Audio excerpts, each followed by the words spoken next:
நான் உடைமை என்றால் பழி சொல்லுக்கு வெட்கப்படுதல். எந்த ஒரு தகாத ஒரு செயலையும் செய்துவிட்டு அதற்காக கூச்சப்படாமல் இருக்க முடியாது. அதற்கு வெட்கப்பட வேண்டும். அப்படிப்பட்ட பழி செயலுக்கு வெட்கப்பட வேண்டும். அப்படி பிறர் சொன்னால் அந்த பழி சொல்லுக்கு வெட்கப்படுதல் வேண்டும் என்பதுதான் நான் உடைமை. நான், நாணம், நாணல் என்று வரும். நாணல் என்பது புல்வகை. மெல்லிய காற்றடித்தாலும் வளையும், காற்று வலுவாக அடைத்தாலும் இடைத்தொடு சாய்ந்து நிமிரும். வன்காற்று சூறைக்காற்று ஆகியவற்றால் பருமரங்களெல்லாம் வேரோடு சாய நாணல் வளைதலால் வேறும் அருந்து போகாது.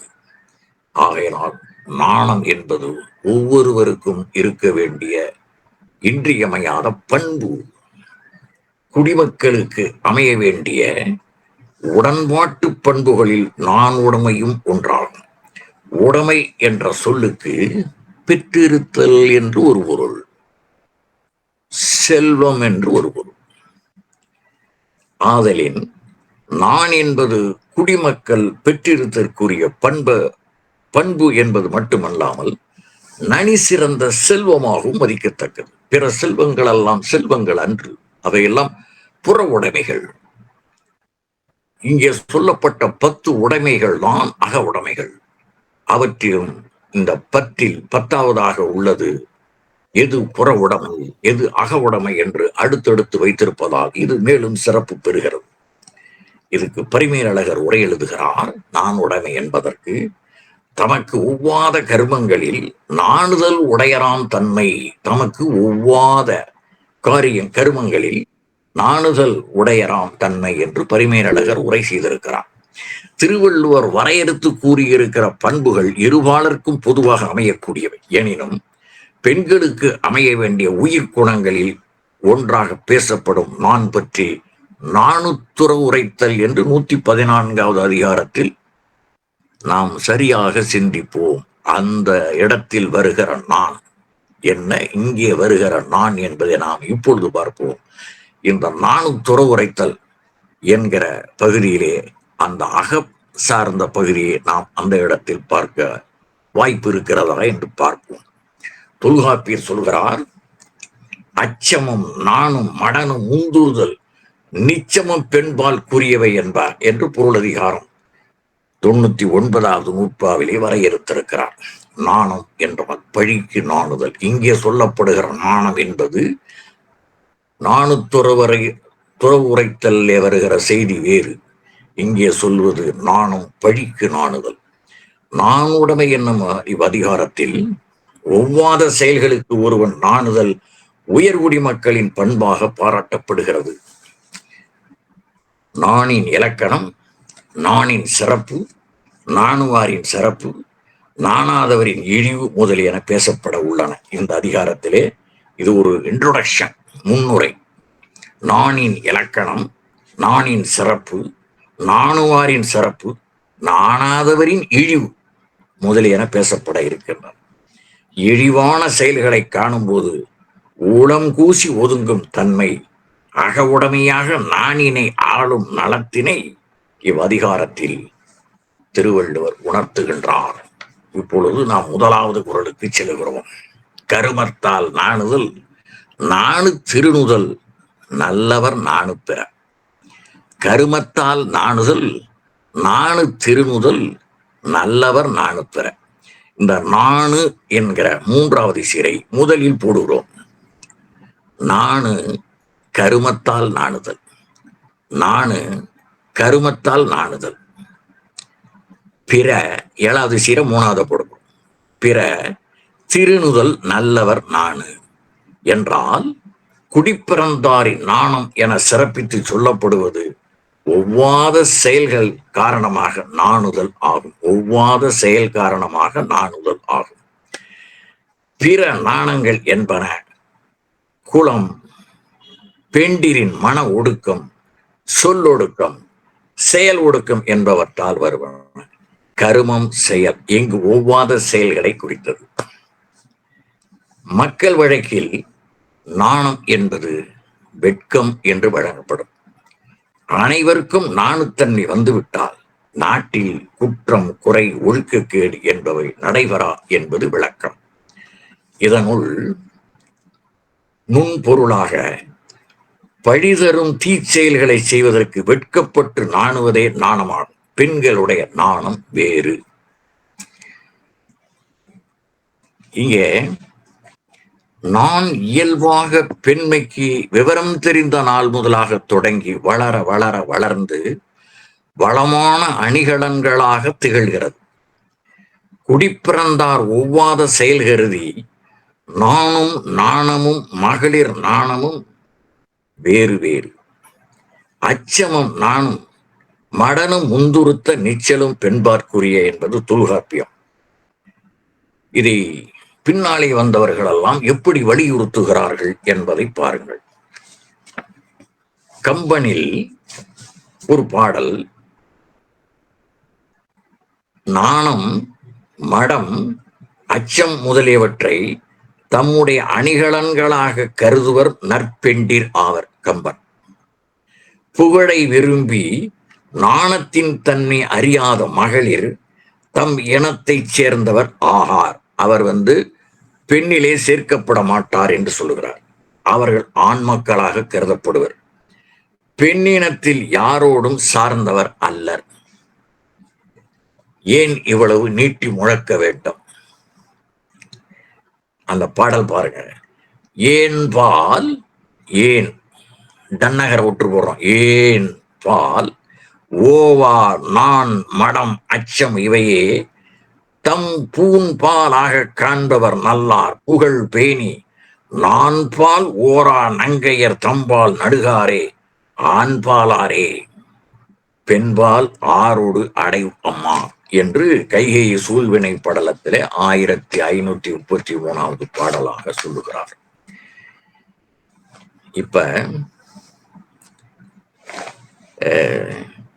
இப்ப இதுல என்ன செய்தி என்று சொன்னால்,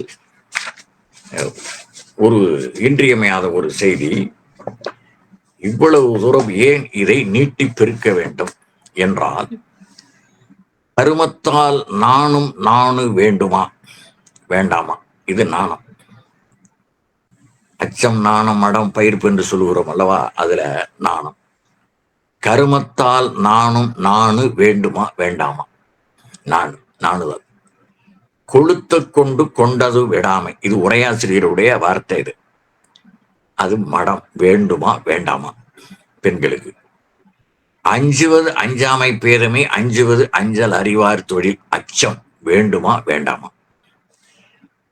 தம்மை பெற்ற தாயை, தன் உடன்பிறப்பை, தன் துணையை, தன் மக்களை முன்வைத்து பாருங்கள். அது பயிர்ப்பு. 4வதாக இதெல்லாம் ஏன் சார் இந்த இடத்துல கொண்டு வந்து சொல்றீங்க அப்படின்னா, இப்ப இந்த ஒரு சாரார் ஒரு 50-60 ஆண்டுகளுக்குள்ளாக திருவள்ளுவரும் பிற இலக்கிய கர்த்தாக்களும் பெண்களை அடிமையாக வைத்திருக்கவே கருதுகிறார்கள் என்று ஒரு புகார் இருக்கிறது. அது என்னமோ பலர் சொல்லிக் கொண்டிருக்கிறார்.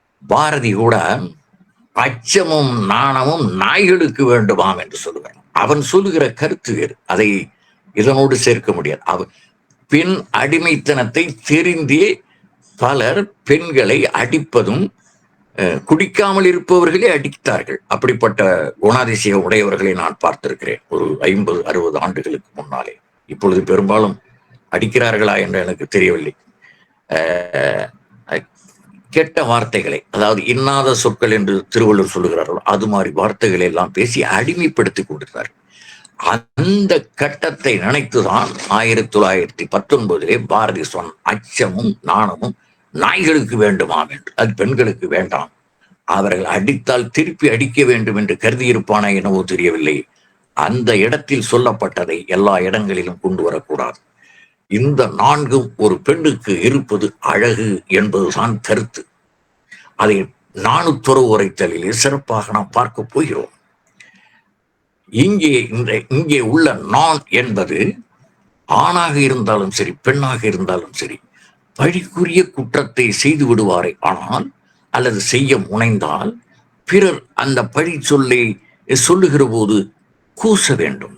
நாம் ஒரு அருவருப்பான செயலை செய்து விட்டோம் என்று கூசுகிற தன்மை, வெட்கப்படுதல் இருக்கிறதே, அந்த நான் தான் இங்கே கருமத்தால் நாணுதல் நானு என்று திருவள்ளுவர் முதல் குறளிலே சொல்லுகிறார்.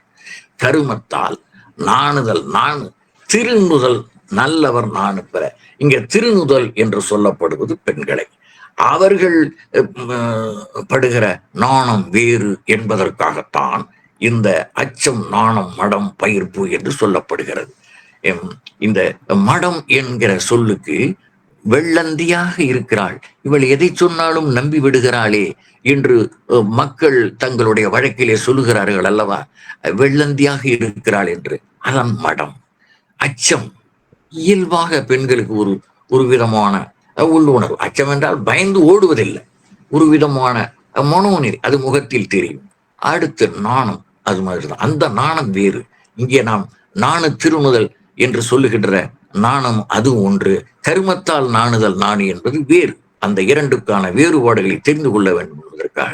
அப்ப அச்சம் வேண்டும், நாணமும் வேண்டும், மடமும் வேண்டும், பயிர்ப்பு இல்லை. ஏன்னா பேருந்துல ஏறுற போது பாத்தீங்கன்னா ரெண்டு பக்கமும் நிற்பான், 2 தடியம் இல்ல 10 தடியை நிற்பான். அந்த பெண் கூசி நாணி உள்ளே நுழைவாள்.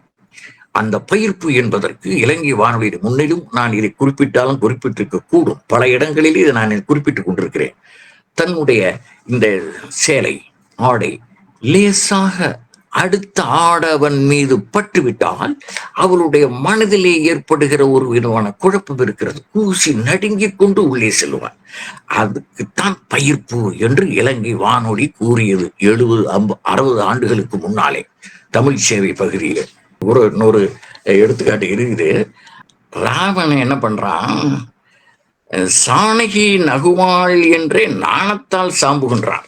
வான் நகும் மண்ணும் எல்லாம் நகும். அதை பத்தி அவன் கவலைப்படல.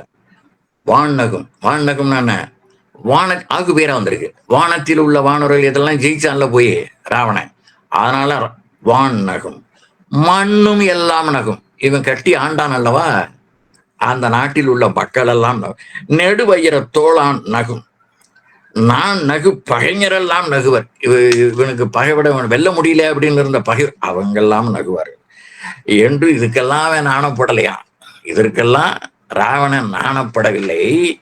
வேல்மிகு நெடுங்கன் செவ்வாய் மெல்லியல் மிதிலையிலிருந்து வந்தவளாகி, மிதிலையில் பிறந்தவளாகிய சாணுகி நகுவாள் என்றே நாணத்தால் சாம்புகின்றான். யுத்தகாண்டத்துல கம்பர் சொல்றார், பழி வினைகளை செய்துவிட்டு அதனை விடமாட்டாமல் உளங்கூசி நிற்றல் இழிவே அன்றி இனிய நாணம் ஆகாது.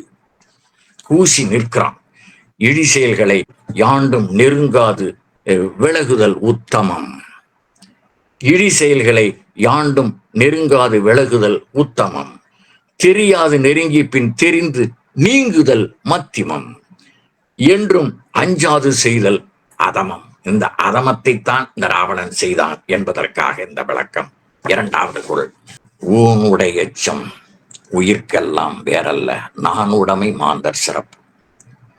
ஊன் உடை எச்சம், ஊன் உடை எச்சம் இவை தவிர பிற உயிர்க்கெல்லாம் வேறல்ல, நான் உடைமை மாந்தர் சிறப்பு. இங்க 3 சொல்ற. இங்க எப்படி படிக்கணும், உயிர்க்கெல்லாம் என்கிற 3வது சீரை முதலில் போட வேண்டும். உயிர்க்கெல்லாம் ஊன் உடை எச்சம் வேறல்ல, நான் உடைமை மாந்தர் சிறப்பு. இந்த 2ம் தேவை. இந்த பிறவும் என்று சொல்லுகிறானே, இந்த 2 போதும். ஊன் உடை உண்பது நாடி உடுப்பது 4 முழம், பிறவும் எல்லாம் ஓரக்குமே செல்வத்து பயனே ஈதல் தூய்ப்பேமேனே தப்புன போலவே என்று புறநானூற்றிலே சொன்னமே, அதே போல இது நல்வழியிலே இருக்கு. 28, 29வது பாடல்கள். அது விரித்தால் பெருகும் என்பதால் விட்டு விடுகிறேன். நீங்கள் படிப்பதானால் நல்வழி, இந்த 1012வது குறளுக்கு நல்வழியிலே 28, 29வது பாடல்களையும் சேர்த்துக் கொள்ளலாம். ஊன் உடை எச்சம், இந்த 2 போதும். பிறவும் எச்சம். இங்கே எச்சம் என்று சொல்வது பெரிய இருக்கிற வீடு போதும், பெரிய பங்களா ஒன்று வாங்கிக்கிறது, அதில் ஏசி போட்டுக்கிறது, அதுக்கு மேல கார் வாங்கிக்கிறது, இதெல்லாம் அவரவர்கள் வசதியை பொறுத்தது. ஆனால் வசதி இல்லாதவன் இதற்கெல்லாம் ஆசைப்பட்டு கடன்பட்டு துன்பப்படக்கூடாது என்பதனாலே தான் இதை சொல்கிறார். அதனால கடன்பட்டு தெருவில் வந்து நிற்கிற போது பிறர் படிப்பார்கள். இல்லாத ஆட்டம்லாம் ஆடினான்ல அப்படின்னு. பெரும் வசதி இருக்கிறான், கோடீஸ்வரன் கட்டிக்கிறான், போறான், அவனுடைய பணி இருக்கிறது, வாங்கிக் கொள்கிறான், அதை பத்தி நமக்கு கவலை இல்லை. ஆனால் அதெல்லாம் முடியாதவர்கள் ஆசைப்பட்டு வாங்கி கொண்டு சிரமப்பட்டு மற்றவர்களையும் துன்பப்படுத்தி சீரழிகிறார்களே, அப்பொழுது அந்த நான் எதிர்பார்க்க வேண்டும், அதைத்தான் உள் உடமையாக கொள்ள வேண்டும் என்று திருவள்ளுவர் சொல்கிறார். ஊன் உடை எச்சம் உயிர்க்கெல்லாம் ஊன் உடை எச்சம் வேறல்ல, நான் உடைமைதான் மாந்தர் சிறப்பு. இதெல்லாம் பகட்டெல்லாம் நமக்கு இல்ல. இவனுக்கு நாணம் இருக்கிறதா, அந்த அத்தம் அதமம் ஊத்தமம் மத்தியமம் எல்லாம் சொன்னமே, அதில் உத்தமனாக இருக்கிறானா என்பதை பார்க்க வேண்டும் என்பதுதான் அந்த இரண்டாவது குறள். மூன்று, ஊனை குறித்த உயிரெல்லாம் நான் என்னும் நன்மை குறித்தது சால். உயிர்க்கெல்லாம் தம் வாழ்வுக்கு உணவையே கூறிய உயிர்களெல்லாம் எல்லாமே உணவு தான். அது இருந்தாதான் இயங்க முடியும். நேரத்துக்கு அது போட்டுக்கிட்டே இருக்கணும். பறவைகள் பறக்கின்றன, உணவு தேடுகின்றன, 10,000 15,000 கிலோமீட்டர் அளவுக்கு பறந்து வருகின்றன. தனக்கு தேவையான நல்ல உணவுகளை எல்லாம் உண்கின்றன. உன்று விட்டு திரும்ப தன்னுடைய நாட்டுக்கே சென்று திரும்பி விடுகின்றன. எல்லாமே உணவின் பொருட்டு தான். ஆனால் மனிதனுக்கு நாணம் என்பது சிறப்பு என்பதை இங்கே குறிப்பிடுகிறார். ஊனை குறித்த உயிரெல்லாம் சால்வு இருக்கிறதே நன்மை குறித்தது, நான் என்னும் நன்மை குறித்தது. இது யாருக்கு உண்டு? மனிதனுக்கு மட்டும்தான் உண்டு. தீய சிலைகளை செய்வதற்கு நாணம் கொள்ளாதவன் கொண்டிருக்கும் சான்றாண்மை தோற்றம், நன்னடத்தை இல்லாதவன் நோர்க்கும் நோன்பு, உணவு இல்லாதவன் செய்யும் ஊதாரித்தனம், தலைவனை பேணி பாதுகாக்காதவன் அவனுக்கு செய்யும் துண்டு, செந்தமிழ் பயிலாதவன் இயற்றும் கவிதை. இந்த அஞ்சும் வேண்டாம் என்று சிறுபஞ்ச மூலம் சொல். சிறுபஞ்ச மூலம் திருக்கடுகம்னா 3 வரும், 4 மணி கடிகைன்னா 4 கருத்து வரும். சிறுபஞ்ச மூலத்துல 5 கருத்து வரும் ஒவ்வொரு பாட்டிலையும். அது மாதிரி இங்க 5 கருத்துக்களை சொல்லுகிறார். தீய செயல்களை செய்வதற்கு நாணம் கொள்ளாதவன் கொண்டிருக்கின்ற சான்றாண்மை தோட்டம் இது போலி. சான்றாண்மை இருப்பது போல அப்படி பண்ணுவோம், அகஜாக வேலை பண்றதுன்னு சொல்லு. தீய செயல்களை செய்வதற்கு நாணம் கொள்ளாமல் அவன் கொண்டிருக்கும் சான்றோன் போல தோற்றம் கொண்டு அவனை உணர்ந்து வாங்க உண்டு முதல்ல உட்கார வைப்பாங்க. நியாயமா உள்ளவனை உட்கார வச்சவனோட இவனையும் ஊட்டி அங்க உட்கார வைப்பாங்க. அது மாதிரியான தோற்றம் பிழை என்று சிறுபஞ்ச மூலம் சொல்லுகிறது. காரியாசான் சொல்லுகிறார். 2வது கருத்து, நன்னடத்தை இல்லாதவன் நோர்க்கும் நோன்பு, நானும் விரதம் இருக்கிறேன் என்று நன்னடத்தை இல்லாதவன் நோன்பு நோற்றால் அது சரியாகாது. உணவு இல்லாதவன் செய்கிற ஊதாரித்தனமான செலவுகள், இதை நான் சமுதாயத்தில் நிறைய பேர்த்த பார்த்திருக்கிறேன். ஒண்ணுமே இல்லாம ஊதாரியா பராரியா தெரிந்து கொண்டிருப்பதை பார்க்கிறோம். 4வது, தலைவனை பேணி பாதுகாக்காதவன் அவனுக்கு செய்யும் தொண்டு. 5வது, செந்தமிழ் பயிலாதவன் இயற்றும் கவிதை. இது என்னமோ எனக்கு இடிக்குது. இந்த செந்தமிழ் பயிலாதவன் சில பேர் நல்லா கவிதை எழுதுறான், அவனுக்கு வருது ஊற்றெடுக்கிற மாதிரி. அவன் கொஞ்சம் படிச்சுக்கிட்டான்னா இன்னும் நல்லா வரும்.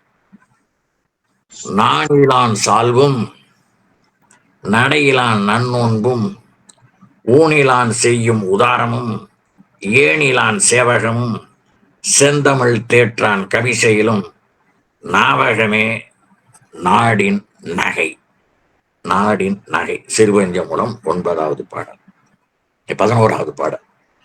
உயிர்கள் யாவும் உடம்பினை வாழ்விடமாக கொண்டன, அதுபோல சால்வு என்னும் நாணம் என்னும் நற்பண்பினை உறைவிடமாக கொண்டது என்பது இதனுடைய நுண்பொருள். மீண்டும் குறளை பாருங்கள். ஊனை குறித்த உயிரெல்லாம் நான் என்னும் நன்மை குறித்தது சால்வு. ஊனை குறித்த உயிரெல்லாம் நான் என்னும் நன்மை குறித்தது சால்வு. உயிர்களெல்லாம் தம் வாழ்வுக்கு உணவையே குறியாக கொண்டவை. உயிர்கள் யாவும் உடம்பினை வாழ்விடமாக கொண்டன, அதுபோல சால்வு என்பது நாணம் என்னும் நற்பண்பினை உறைவிடமாக கொண்டது. சான்றாண்மையில் சால்வு என்னும் பாரத்தினை தாங்கி நிற்கும் தூண்களில் ஒன்றாக நான் எண்ணப்பட்டது. அங்கனம் இருப்பவும் இக்குறளில் சால்வின் உறைவிடமாக நான் கூறப்பட்டது. 2 ஒப்புமை பாருங்க. அன்பு, நான், ஒப்புரவு, கண்ணோட்டம், வாய்மையோடு 5 சால்வு ஊன்றிய தூண் என்று சொன்னோம் அல்லவா? இந்த 5ம் சேர்ந்து சால்வை தூக்கி நிறுத்துகின்றன என்று இந்த குறளிலே சால்வு நாணை தூக்கி நிறுத்துகிறது என்பதை நாம் பார்க்கலாம். அடுத்து 4ஆம் குறள். அணி என்றோ நான் உடைமை, சான்றோர்க்கு அகுது என்றேல் பிணி என்றோ பீடு நடை. அணி என்றோ நான் உடைமை, சான்றோர்க்கு அகுது என்றேல் பிணி என்றோ பீடு நடை. இப்படி பாருங்க, சான்றோருக்கு அணி என்றோ நான் உடைமை. அணிதான், அன்றோங்கிறது இடைச்சொல். சான்றோர்க்கு அணி நான் உடைமை. பீடு நடை பிடி என்றோ. சான்றோருக்கு அகுதி இன்றேல் அவர் சான்றோர் ஆக மாட்டார். அதனால அவருடைய பீடு நடை பிணி உடையது என்று சொல்லுகிறார். சான்றோருக்கு நான் உடைமை அணியாகும், அவ்வணி அமையாதவரின் பெருமித நடை பார்ப்பவர் கண்களுக்கு அது நோயாகப்படும் என்று சொல்லுகிறார். காட்சி தருக. பீடு நடை என்பது புகழ் புரிந்த இல்லிலோர்க்கு இல்லை, இகழ்வார் முன் ஏறுபோல் பீடு நடை என்பதை நாம் அங்க பார்த்தோம். இப்போ இங்கே இக்குறளில் வரும் அன்றோ என்பது இடைச்சொல், அதுக்கு பொருள் கிடையாது. அது மாதிரி 775, 1208, 1258 ஆகிய குறள்களிலும் இந்த இடைச்சொல் வரும். அங்கே பொருள் தராது. அது செய்யுள் நயத்திற்காக சேர்க்கப்படுகிற இடைச்சொல். இங்க நிறைய இடங்கள்ல வரும், வெவ்வேறு இடைச்சொற்கள் வரும். இந்த இடத்துல நாம் சொல்லப்பட்டது 4 குறள்கள்ல இந்த குறளையும் சேர்த்து அன்றோ என்கிற சொல் வருகிறது. சான்றாண்மைக்கு நான் உடைமை நல்ல அணிகலன்களாக அவ்வணி இல்லையாயின் அவருடைய பெருமித நடை பிணியாகும் என்பது இதனுடைய நுண்பொருள். 5வது குறள். பிறர் வழியும் தம் வழியும் நாணுவார் நாணுக்கு உறைவது என்னும் உலகு. பிறர்க்குரிய பழியை கண்டு தமக்குற்ற பழியென அஞ்சி நானும் பண்பாளரை உலகத்தவர் நாணத்திற்கு உறைவிடம் என்று சொல்லுவர். இந்த பதி என்பது உறைவிடம் என்னும் பொறுப்பு தருகிறது. தம் பழிக்கு அஞ்சுபவர் சான்றோர்.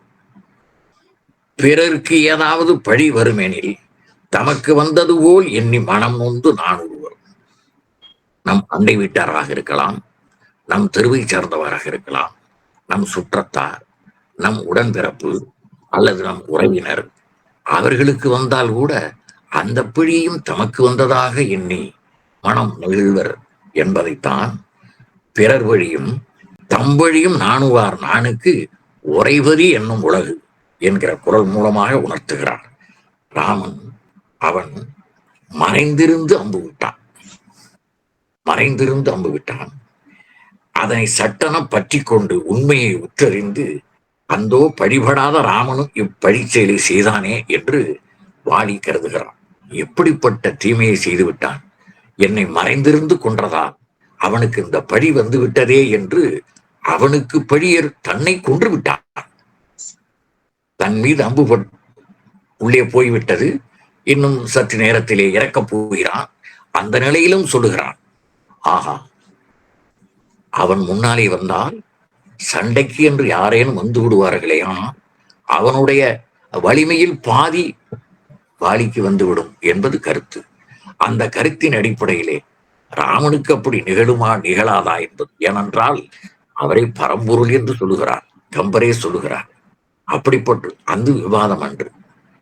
இப்பொழுது இங்கே பழி நான் அவனுக்கு ராமனுக்கு வந்து விட்டதே, என்னை மறைந்திருந்து கொன்றதால் அது அவனோடு என்றைக்கும் அந்த பழி நீங்கும். இன்றும் கூட மிகச்சிறந்த ராமாயணத்திலே கடலாக இருக்கின்ற ஒருவர் அது பழிதான் என்று தீர்ப்பு சொல்லியிருக்கிறார். அது எல்லார் சொல்வதையும் நாம் கேட்டுக்கொள்ள வேண்டும். எது சரி என்று நம்முடைய மனதிற்கு, கருத்திற்கு, மூளைக்கு படுகிறதோ அதை நாம் எடுத்துக்கொள்ள வேண்டும். பலரும் ராமன் செய்தது சரி என்று காப்பிய நோக்கின் அடிப்படையிலே சொல்லுகிறார்கள். ஆனால் அவர் ஒருவர் அது பழிதான் என்று சொல்லுகிறார். அந்த பழியைத்தான் இங்கே கொண்டு வந்து உதாரணமாக நாம் கொடுத்திருக்கிறோம். வாலியின் மனப்பான்மையும் பிறர் வழியும் தம் வழிய அவன் நாணி நின்ற மேன்மையும் வரன்முறை தெரிந்து மானம் கருதி நின்ற மாட்சியை பெறவும் இதனால் நாம் அறியலாம். இதை இல்லறம் துறந்த நம்பி எம்மனோர்க்காக தங்கள் வில்லறம் துறந்த வீரன் தோன்றலார் வேத நூலில் சொல்லறம் துறந்திலாத சூரியன் மரபும் இவனுடைய வம்சம் சூரிய வம்சம் என்று சொல்வார்கள். தொல்லை நல்லறம் துறந்ததன்னை நகைவர நானும் கொண்டான் என்பது கம்பர். இதையே திரியடுகம் சொல்லுகிறது. ஏற்கனவே குறிப்பிட்டேன், திரியடுகம் மூன்று கருத்துக்களை சொல்லக்கூடியது என்று. பிறர் தன்னை பேணுங்கால் நாணலும் பேணார் திறன்வேறு கூறில் பொறையும் அறவினையை காராண்மை ஒழுகலும் எம்மூன்றும் ஊராண்மை என்னும் செருக்கு என்கிற இந்த பாடலும் இந்த பிறர் வழியும் தம்பழியும் நாணுவார் நானுக்கு உறைவதி என்னும் உலகு என்கிற குறளுக்கு அரணாக அமைகின்றன. இங்கே பதி என்று உறைவதி என்பது நாணத்திற்கு உறைவிடம். இந்த அஞ்சி நாணுகிறவருடைய செயல் இருக்கிறதே, அது நாணத்திற்கு உறைவிடம் என்று இந்த குறள் மூலமாக உணர்த்துகிறார். பிறர் வழியும் தம்பழியும் நாணுவார் நானுக்கு உறைவதி என்னும் உலகு.